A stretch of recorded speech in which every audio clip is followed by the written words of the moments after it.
Hello, everybody, and welcome to a brand new episode of How Now. This is where we sit informally, as you can see, on our couches. Usually we have tea, but today our host has just been so horrible and mean.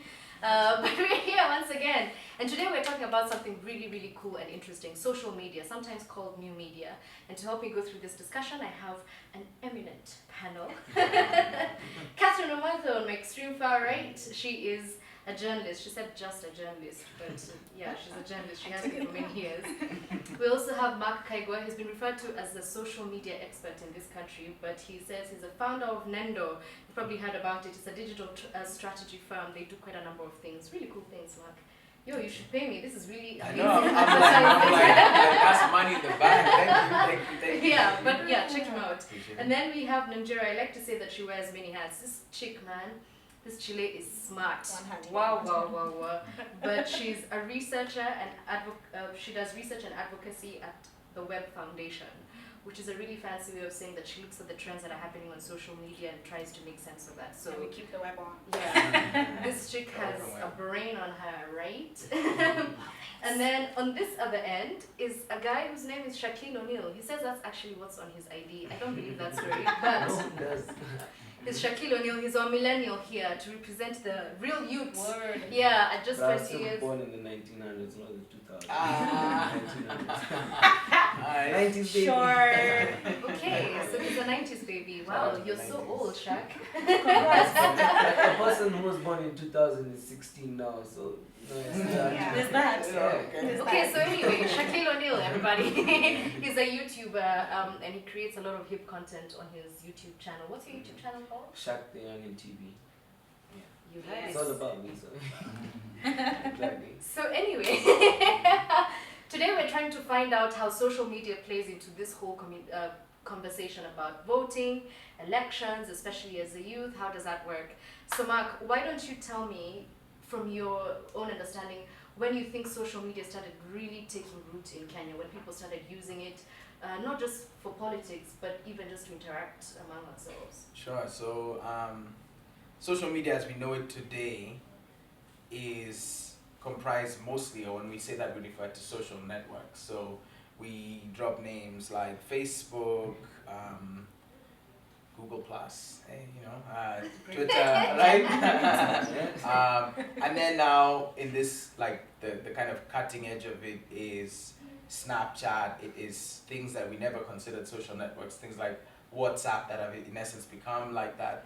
But if you go back, if you want to understand a bit about how Kenya has adopted this, you need to go back to before the fiber optic cables came, and you need to go back to the 2008 election. Now you could go back further to when there was like just a handful of people on the net, and not like the Kibaki era, like when that transition.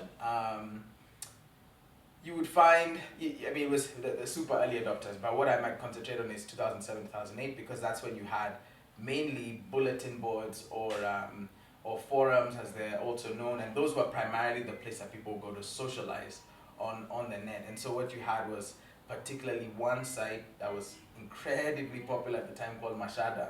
I Right, remember so- that. Yeah, exactly. Yeah. So like, but Chak, peace out, Mashada is like, Is it? nah, but You still listen. say what now?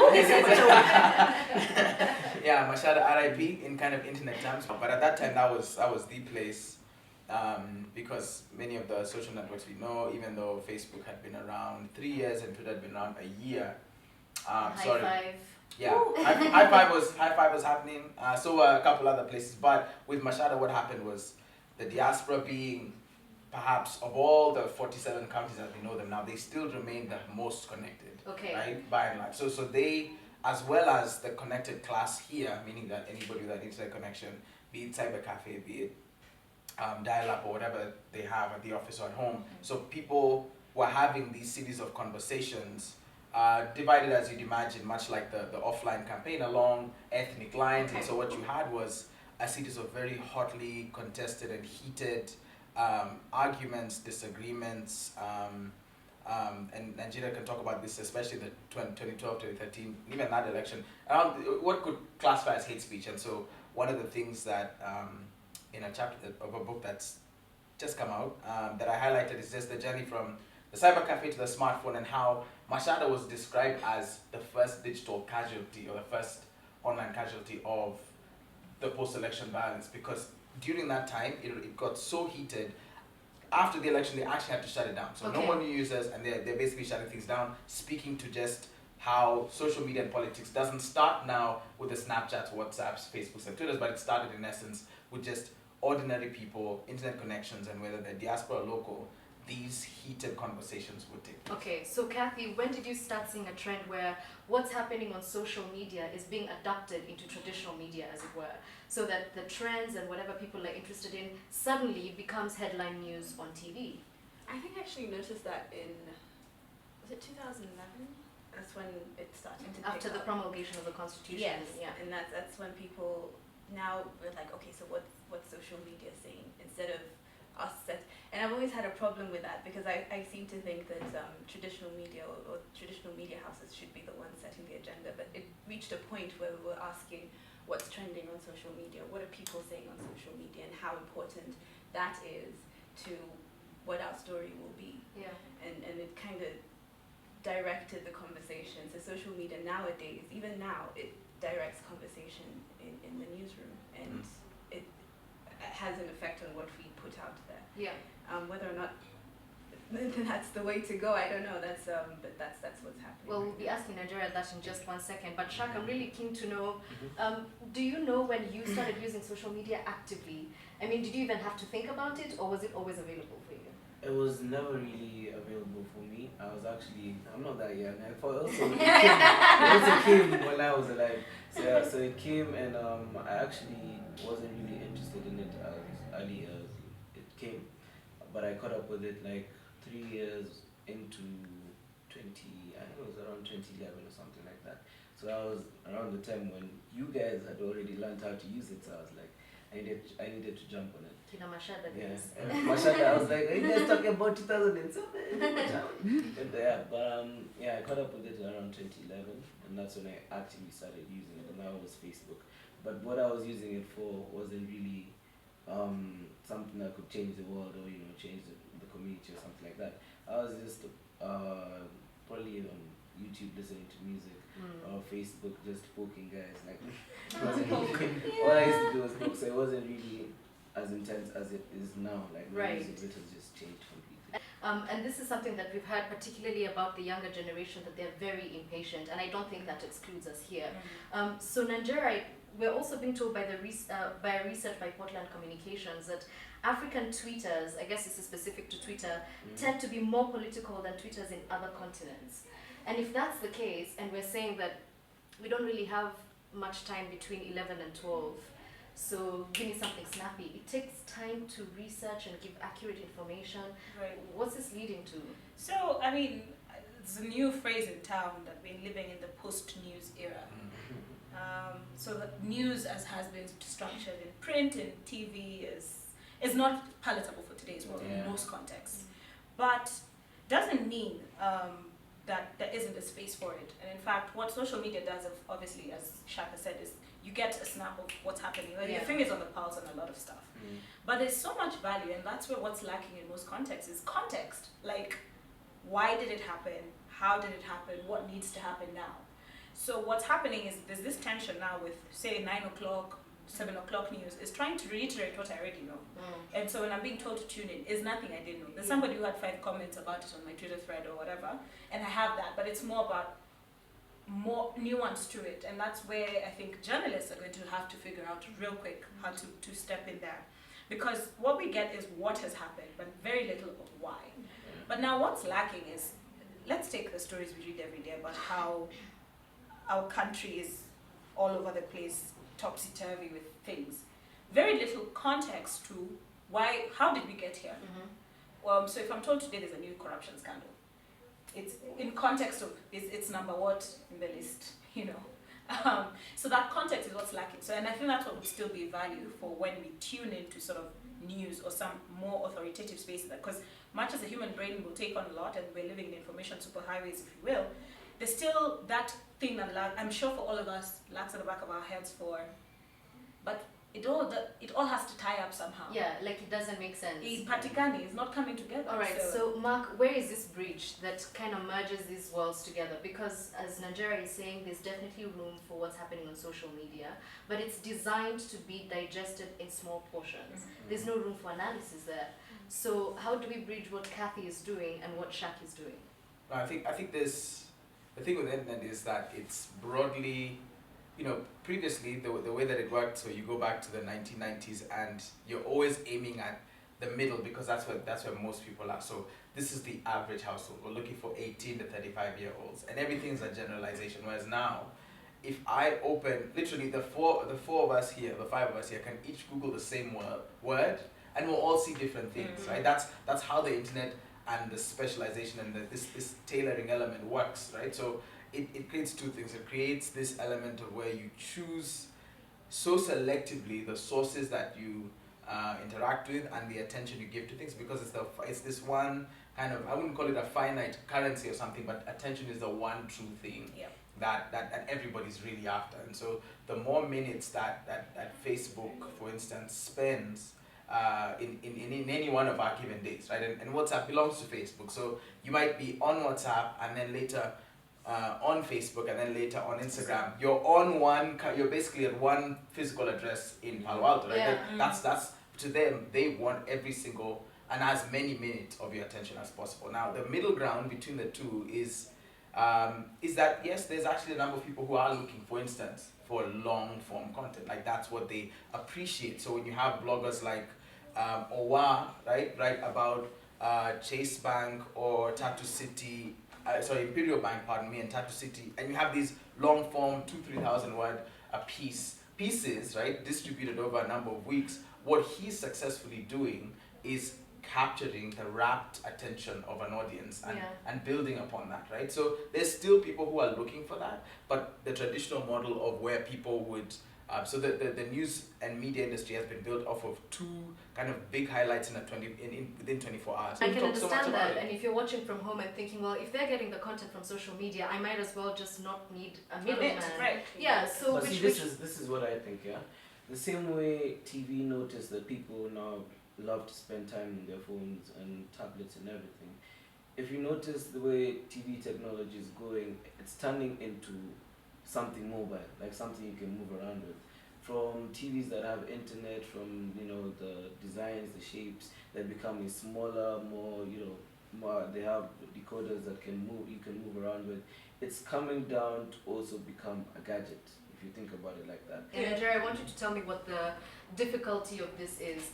Because the idea of false news has really come up, especially post-US election, but it's always been there. Yep. In Uganda, Yoweri Museveni used it to legitimize his shutting down of the internet, saying that falsehoods were being spread through social media. So how do you go around this? Because we're saying it's a tool, it's something we can use to address our issues, but governments are also saying we're clamping down because you're misusing it. So it's a couple of things. There is the technology and then there's the people. And each has to rejig itself. Now the more difficult stuff is getting people to actually want to double check. It's human nature is, I want the things I think are true to be confirmed. So if there's a loose link that Peter's like a timeline, whatever platform you're using, I think timeline is a universal word. If it seems too confirmed that I don't like Mark, and in fact Mark then was seen to do doing what where, then I'm like, enough, that's it. It proves that. So there's that need to rewire and seek out more. Now on the flip side, what we're doing, especially with talking to some of these companies, telling them they have to fundamentally change the architecture. So you were right earlier when you said Facebook, for instance, I think it was Mark was saying, Facebook, for instance, is very much working overtime to make sure your attention is in the platform, that you don't even have to move outside their platform. So they're trying to make sure your news is coming through there. And specifically the news you want to hear, because they look at your patterns, they look at who you talk to. Yeah. So if the five of us are friends, are we fine? Yes. And I believe and we believe a certain thing.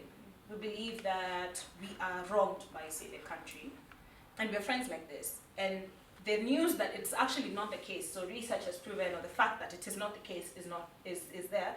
But none of us have maybe links to other people who know that other truth. we will be circulating around that same piece of information.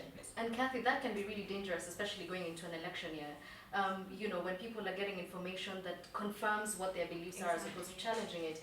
And I guess a second level question to that is, how do we then also include the people who are isolated from social media, the guys who live in the rural areas, no access to data, no access to electricity, to be involved in these conversations we're having in the urban centers? Because ni mayouth pia wako na mashida zao, tunataka kuongea, but if you can't afford 20 MB on your phone to watch a YouTube link, then how do we do it? It's true, but I don't know, I feel like there's a, if we look at the 2013 election and how social media, I mean, we thought that we were going to go a different direction, and results gave us a completely different direction. I think social media doesn't always reflect what society is. And yet we think that it And does. we think it does, because the Mama Mboga who is somewhere in Kakamega will have a different view of politics and have a different view of what she expects and have a different view, I mean, totally different mind view of what she wants compared to the middle class Kenyan who's like Shaq, who's on social media. So I don't know how, whether it's the other way around, should social media bow down to the rest of the world? I don't know if that makes sense. Does that question make sense? It's an interesting question, because I think about it in the sense that that's exactly where media's next, in like big space to play at is. So you're bringing all the sentiments for what people said online. Again, we have to be very clear. Social media is a good pulse, but it's not representative because it's a self-selection based on so many factors. That's right. We could even go and say, women are just not online for very many reasons as well. So if we say we're talking about the elections and people, let's say voter apathy or young people going to vote, and on social media it seems like guys are saying, I've registered, got that finger thing that has been, it's a cool thing. I remember in 2013. They were putting something against I'm sure that you did it. But then if you're on the ground with correspondence, the same model that you've been using, and you're showing us that for somebody in a rural part of this country, the station that they were supposed to go and register is so far away. They have to leave so many other things handled, especially women. Let me even give the example of women. You're telling a woman to go maybe 30 kilometers to go register. To queue. She has to, there's kids who have to be taken care of, there's the economic work that and she it's does. biometric, so there's also that for what the hell all of that is. Yeah. So can you imagine bringing that perspective and this other perspective you're getting and then putting in the context that we are one country but on very different aspects. That for me is where media has to step up to. And actually, with this election that's coming up, the biggest mistake I think media can do is just keep parroting what they feel is, which is self-selection, is just what social media hashtag was trending or what a few people said, because it's not representative. You have to put your boots on the ground, for lack of a better framing, and show the other perspective. If media don't do that, we'll continue living, we'll create another bubble and delude ourselves about Kenya. Okay, so I mean, Shaq, we've seen how, just going back from the big inception of this conversation, social media, we've agreed, is a tool, a very vital one, especially when it comes to politics. But can you think of any tangible things or any movement that you were drawn to because of your use of social media? Or is it just a superficial thing where you're like, okay, fine, I guess this is happening? Has it ever moved you to action?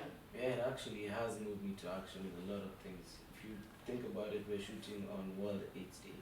That, I woke up in the morning, that's the first thing I saw, like I became so, yes. So I woke up in the morning and that's the first thing I saw. I wasn't going to look for any news, it just hit me that it was World AIDS Day from people who were talking about it. That wouldn't really be, if I saw it on TV, I'd just be like, oh yeah, that's World AIDS Day and everything. But when while on social media, I would actually want to do my own posts like similar to the one I saw earlier. So it does push me to actually do something and actually be part of a different. How do we then get people to get past the currency, to see beyond the likes, to see beyond the number of thumbs up, and actually move to do stuff? So if you're saying to people there's a problem with our healthcare system, let's all meet, I don't know, outside KNH or whatever. I mean, how do we get that? How do we make it that thing? So in the chapter I mentioned earlier, one of the things I had a really great time looking at is examples like that. So for doctors, it was what's now known as the Perimende movement. I don't know if you guys remember that. So that was very well orchestrated, right? It was a mix I between. remember Yeah, I mean, it was playing off of the fact that you go to some supermarkets that will not be named, and then you can pick up. Basically, you can buy something, hand them money, they hand you back sweets, and you're like, wait a second, this doesn't make sense, right? And the fact that even the government was doing something similar in terms of the token, and you had the Kenya Medical practitioners, and the dentist union or whatever, KMPDU, right? You had that body lobbying in a formal and clear way. Then you had social media where people had things to read, actions to take, infographics to read, and that one struck out to me, right? The other one, which I might just show, which is interesting and intriguing from 2012, 2013, is how, and the title in the chapter was that Kenyans online elect an unexpected president. You look at the first ever presidential debates in our history, right? Amongst some of the first in Africa. And the guy who comes out on top of all of that is a Mohamed Dida. And We it's talked Dida, about this right? in our last episode, Yeah, I mean, actually, yeah. and so we did some research at the time, and I remember we were all just scratching our heads, blown away. It wasn't the two principals. It wasn't like the usual suspects. It was this guy who said, eat when you're. What does he say? It's Eat like when you're hungry. water or something, right? And you also said eat when you're hungry, not necessarily breakfast, lunch, and dinner. Exactly. So you have a guy like that who, I'm not gonna say he trumped us, but he definitely played to the gallery in a sense and rode it all the way. I mean, he got more votes than a number of the other more established political candidates by the final ballot. And that could be for a number of other reasons. But I think if you're talking about activism, I think the Someone Tell hashtag is great because it's one of the ways we've exercised some kind of agency as that middle class. So some people say, oh, you took no action at all apart from sitting on your couch and tweeting, right? You've tasted no tear gas, and yet here's an outcome where the highest ranking defense official in the cabinet and, one of the top five, with the top being the commander-in-chief, where the commander-in-chief and retired General Joseph Kaiseri both last year say, right, in the case of CNN particularly, right, which it's a build-up, I won't go through the whole thing, but that you now had Kenyans having responded to this issue, politics having gotten involved in, and nothing short of a kind of like foreign affairs formal apology and a trip from the highest ranking international executive of CNN flying here to State House, taking a bunch of other meetings to apologize. And then in the president's response after the apology, it was a post on Facebook, which you can go out and check in a press release, he mentions Kenyans online, right, and what they did, right? Okay, but now I want to throw it to you, Kathy. Is this a real presence of Kenyans online, or is it something that we just jump on when it's convenient for us? I mean, I remember when Koffi Olomide was kicked out of this country because of slapping his bandmate, he was deported. And yet people said, but there was the same outcry when a governor did the same thing, and nothing really happened. So It's very self-serving. yeah, what causes it to be a thing and what causes it to not be a thing? I think if it's sexy, then they'll jump on it. I mean, how many women are battered every day in this country? Yeah. How when we talk about the billions that were stolen from the health industry, how long have we seen public health care go to waste? I think it's sexy. When it's sexy, they'll jump on it. When it's not, they won't. It's not a reflection of what the people are. So is there a way for someone, like Shaq, every single person sitting on this couch to convert their likes, thumbs up into people out on the street, or Tahrir Square, So 2000 and I always find this really interesting, and I write a lot about it. There's this notion that the superior form of protest is necessarily that tear gas tasting moment.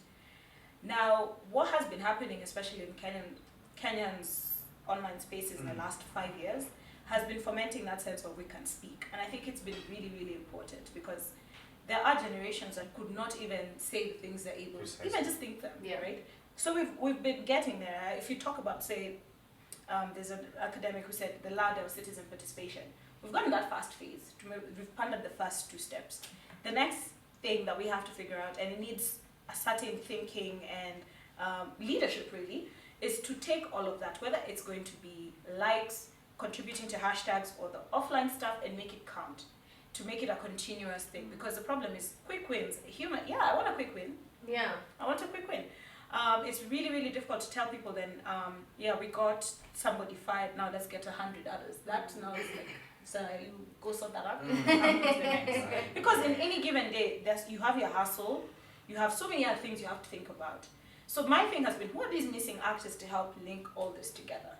Now, if you look at how society is structured, as they call them, the estates, government, so government, citizens, civil society, religious institutions, and the media. There's I think, and I'll speak specifically to Kenya, kila mtu amelegea kidogo. Everyone is saying it's up to somebody else. And so what's happening is that this movement that is actually very valid, the fact that people are speaking in this country should not be taken for granted. Is it enough? No. But it's very, very important. Who should be helping them organize better? So if today even media, and we're starting to see this now with media, telling stories, like System Majambazi, 47 Days of Accountability, great initiatives. Who takes it on to make citizens know, I can channel my frustration to this point of action? Those are the missing links. And so because they're missing, we start blaming the people who are then now called armchair activists, or people who are not, you're not patriotic enough if you've not cooled tear gas. I'm like, that's nonsense. At the end of the day, if I can register my protest, it is mine. You don't know what it's taken for me to overcome that.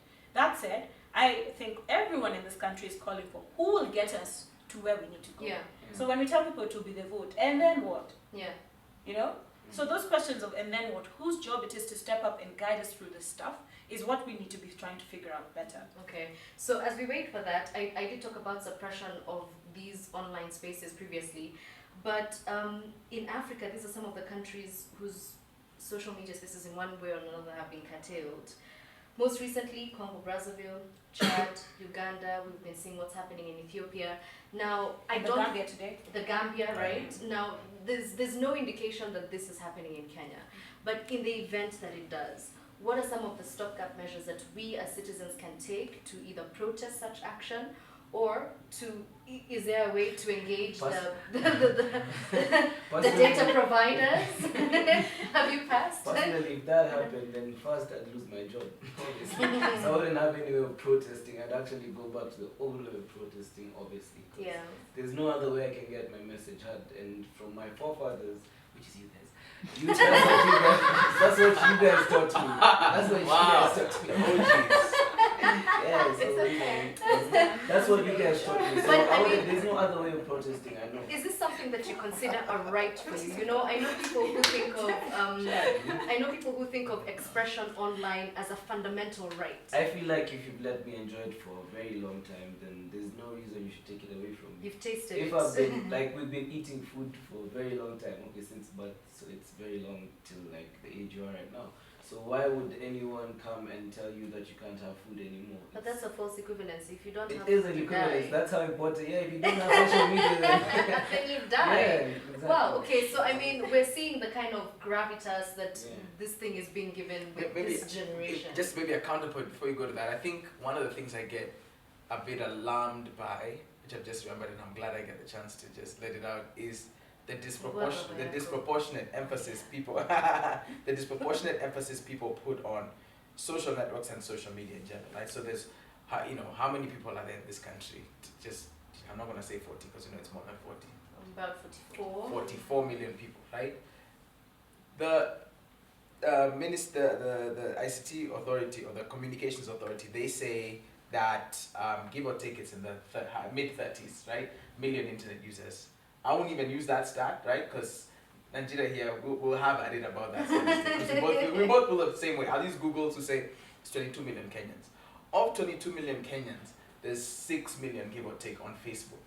There are 2.5, 2.3 on Twitter. And yet what you find media houses, and it alarms me, over the last, just like you'd said, over the last few years, they've placed disproportionate, relative to the total number of people there, disproportionate emphasis on Twitter and Facebook, but more on Twitter. Why is that? I think part of it is also self-interest. So people want followers, because followers, I can move from one media house to the other with them. People want that feeling and that rush of, I have too many notifications to go through. People want that feeling of, everybody sees me as this journalist and I'm over everybody else, right? And so, same for the media houses. We have 100,000, 200,000, 1 million followers. And here's the thing, right? So Twitter in and of itself, right, is majority male, majority urban. If you go down to active users, you're going so far down the funnel that you never let this audience get that much agency and representation in the newsroom, because of how grossly manipulative somebody powerful can infiltrate yeah. there and begin to dictate the daily news that now tens of millions of Kenyans get with a handful of people and with a handful of the impact. So for me, I find that, with all due respect, journalists are, I wouldn't say to blame, I say they've naturally fallen for what is, part of their self-interest, and one could be harsh and say narcissism. That happens to every person with some access to the internet now, where you're serving yourself. I mean, Facebook call it a feed because for Yahoo used to link you to websites. Google linked you to web pages. Now, with Google, you have to choose what you want. On Facebook, it all comes to you. Fake, echo chamber, misinformation, exactly what you want to hear. And media houses jumped in Facebook, and they knew they had to rewrite headlines. They're desperate for attention. And all the while, they're letting their grip slip off of the true tens of millions of people who listen to the radio, who interact. They're not on Twitter. So, for example, people now, you give a journalist a hamper and a basket full of freebies. They're going to give them the people on Twitter, not the people who do SMS, right? Because those people, well, how do I know where this person is? This person's going to follow me, even if they have an egg for an avatar. This person's going to interact with me. And so disproportionately and psychologically, they don't realize, they're unaware. I've spoken to them. Yeah. But they don't know what they're doing because they're legitimizing these social networks, which are difficult to engage and enter and assimilate in. Yep. And at the same time, alienating an entire valuable audience. SMS has clear revenue for media houses that they're choosing to ignore for cyberspace, where they promote social networks that in many ways take away that attention that the media house wants in the first place. Woo! Actually, Social agree with media that. class 101. But you can ask about shutdowns, Yeah, that's right? it. So, I want to come go back to that that one. because what Mark is saying is what is then now legitimizing government positions such as blocking certain spaces and saying there's just no room for this, especially when an election can be so volatile. So one of the things I have tried to get people to think about is, why don't you ask and demand of the government to make a statement that it will not shut down the internet? Because it was an article last week, and one of my colleagues, Henry Minor from Article 19, said, actually in Kenya, it may not go the same way as other countries. It may be very targeted. So certain sites cannot suddenly be accessed. So it's not complete shutdown per se, but it could be a very localized shutdown. So suddenly, you guys in this side of town, Twitter is not accessible. But it's not shut down. You've just been told there's a cut down time or the link is down. So it's going to take a bit of a more intelligent stance. What that does is, depending on your sources of information, you're getting something very, very different. But we especially in the work I do, we try and make the economic case, the social case, the political case. But we also, I think, need to see people demanding of their government, who represents them and who works in their interest, to say, we understand there's a lot that goes wrong, there'll be a proliferation of hate speech, if you will, there'll be a lot more fake news, there'll be all these as received forwards on WhatsApp. It's gonna happen, it's what it is. But we all need to work on better, your own armor of know when to question. That messaging needs to happen. Because when we shut down, as Shaq was saying, he's out of business. And even picking up after that is very, very difficult. So much of our own systems are starting to rely so much on that. So being shut down is not necessarily a solution. What I'm trying to get more Kenyans to say is, ask the government to very clearly say, this is not something they'll venture into. In Ghana, it happened. We'll see. The true test is actually next week. But the president himself said, we're not shutting this thing down. Now, I think in that kind of activity, we'll start realizing we have some numbers, and not all numbers, but if this is a community and a force to reckon with online, if we start demanding of our government and of our representatives certain things, that emboldening will start to take shape. Because what we need to go beyond is hashtagging. That's easy. Hashtags can trend. I'm really glad to see you starting to see conversations go beyond the day and continue going. Like cost of corruption has been really, really profound to see. But then what? I think we need to question a bit more of what. And that's where other civil society actors, media, need to come in and tell us, these are the elements, these are the entities you have, these are the tools at their disposal. This is civic education right there. Nobody is doing it. Everyone is telling us to go vote. Which is the biggest lie we're selling people in this country. But it surely, is not enough. I mean, IEBC does civic education, and if you go It's to around those voting. rooms, even though it's around voting. Inakwambia kura unafanya step 1, 2, 3, 4, 5. Isn't that important though? It is, but it is not the whole thing. Because what is happening is we are creating voting to be an event. Our civic engagement is becoming an event every 5 years. It is not working. That nobody can be fooled to say it's the only thing. If we do not show people other avenues, even that WhatsApp group you have, organize and say you're bringing in an MC and ask him a set of questions. Yeah. Umedu, unadu, Yeah. utadu. That kind of activity, whether it happens online, whether you come to a baraza, whatever it is, we need to start speaking to that. I like that Because the moment we keep, I'm so, like, it really bothers me that we're telling people, you vote your choice. Young people, you know, that's our power. It's true. But there are so many other things that are not being loaded into that conversation. So down the line, I was thinking about it the other day. Shark, I think, is going to be your first time to vote. Yes, it is. It is. Did you have to think about that? Yes, Like, I did. There's a huge generation coming in to vote for the first time. If I remember, this is going to be my third time. And every time I go there, I'm like, but is that it? Everybody knows. You show up and there's that euphoria, we show up, we know, we'll hashtag, Snapchat, whatever. Then you go back home and you're like, but is that all there is to it? Andrea, what I can say is I kind of blame the original place where all this started happening, TV. Not TV, but you understand what I mean. But no, actually, yeah, tell me more. like, tell me more. Okay, thing is, I feel like when he was talking about numbers, the 22 million or 1 million that are actually whatever Active the real users, number yeah. is, those get like TV and news and everyone decided to focus mostly on the guys on social media. Like they put all their resources on news, on actually information that can change our country. Is mainly focused on social media. Like that's why they push it live when it comes to vote counting, when it comes to campaigns, to opinion polls and everything.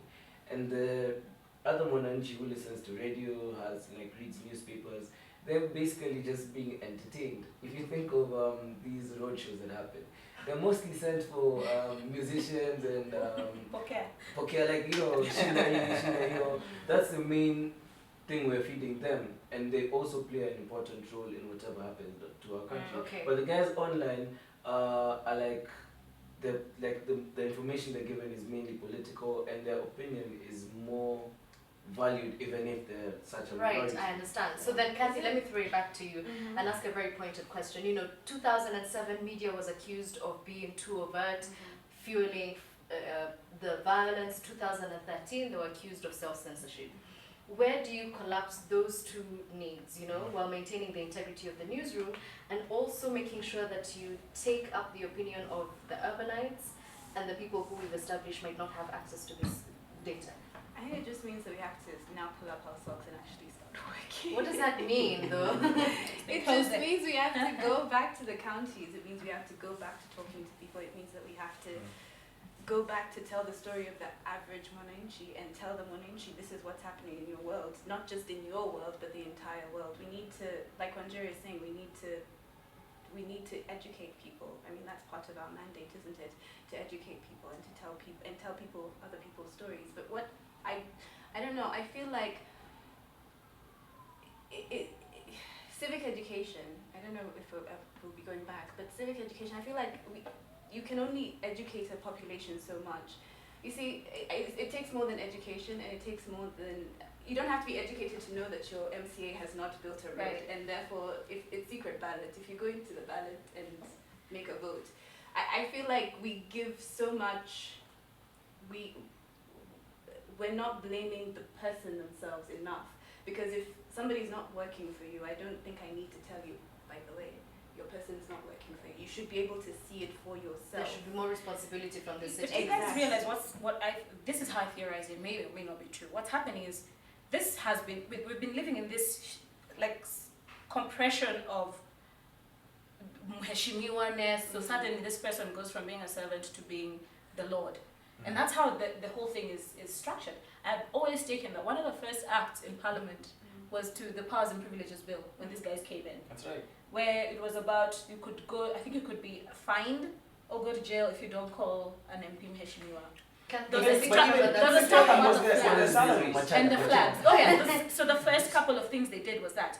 What, you see, Including the in do you theory, remember the flags bill? the where- flags, I mean, and people that's salaries, come out of obviously. voting, and they, you know, like the votes have just been counted. Supreme Court has decided, it's and first order of business is we want to bump up our salaries. Yeah, This well, information that has is- been presented to the but people. and it's a couple of things. It's There's nothing they can do. now Everybody's it's voting for themselves. become so normalized because the state that is Kenya right now, the entire structure was never dismantled to the point where somebody goes to actually conduct public service. Mm. It is public Self-service. self-service, Public please. self-service. And so what you say somebody should see that the MC has done nada or the MP has done jack all, and you're telling them that should get them pissed off. And people are thinking, practically, I have a hassle to do. So me, what I'll do is, my guy, how can I get part of it? The incentives have aligned such that it's probably seeming easier to align and cool a part of that story. So now the entire incentive is, this is, it's everyone's time to eat. Taking that and turning it over its head is more than telling someone, ukienda kwa hiyo kura, ufanye hivyo. Because there's no guarantee the same next person, a younger one, a fresher one, a more religious one is going to be any different. The system is fundamentally flawed. To the point of civic education, the problem is people seem to structure it as yet another 844 course. No!